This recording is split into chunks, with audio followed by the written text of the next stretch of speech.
What's going on, everybody? My name is Justin Gossi for theathleteinquirer.com. Make sure you guys go to theathleteinquirer.com to check out all the latest news, rumors, and updates on what's going on around the world of professional sports, as well as college and semi-pro sports. So let's get right into today's topic and talk about quarterback Everett Golson, as he's just announced that he'll be transferring to FSU for the 2015-2016 college football season. And what better choice is to do this than FSU? Everett Golson is entering his final year of eligibility, after a chaotic 2014 year and a very disappointing 2013, suspension year.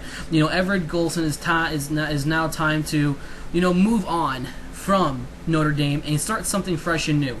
You want to win big. You want to do that. You want to do that with the biggest team in college football right now, and that is the Florida State Seminoles. So let's take a quick look back at Everett Golson's career at Notre Dame. A very decorative athlete at Notre Dame.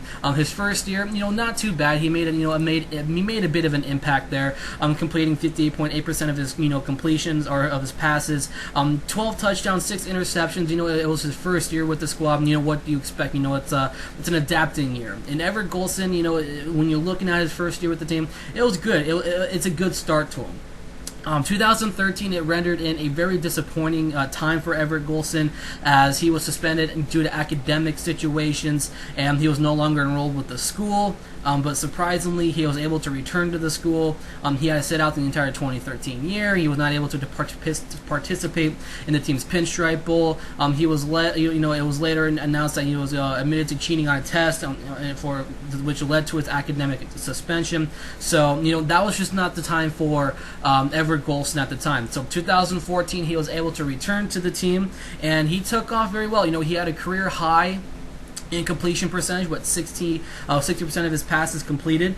He had 29 touchdowns, which was a career high, and also a career high in interceptions. It launched so far up. That leaving out in the 2013 year really hurt Everett Golson. I don't know if he didn't practice during that entire time, but needless to say, his 2014 year, it did have its highs and it did have his lows. But at the end of the day, Everett Golson is able to look at his time at Notre Dame as a fun, but at sometimes a rocky time, and now he's able to, get a new look on life, get a new look at college football, and that is go and join the Florida State Seminoles under Jimbo Fisher. So this is a time where Everett Golson has got to really adapt, because he's going to have a whole new weight on his shoulders. He's going to end up replacing quarterback Jameis Winston, who was drafted in the first round, first overall, by the Tampa Bay Buccaneers in the 2015 NFL Draft. And he's going to a team where, his whole recruitment process, once he announced that on May 7th that he's going to be transferring from Notre Dame, there was a wide list of teams that have sparked interest in him. His initial wish list was, originally Florida State University. Alabama said that they would take him. South Carolina was an option, but they didn't want to take him. And also UCLA looking to replace quarterback Brent Hundley, who was drafted by the Green Bay Packers. So when you go into and, look into specifics, FSU, if he wants to win in his final year, you're going to want to do it with the Florida State Seminoles. This is a winning school. And, what better school than to, go to, and that is Florida State University.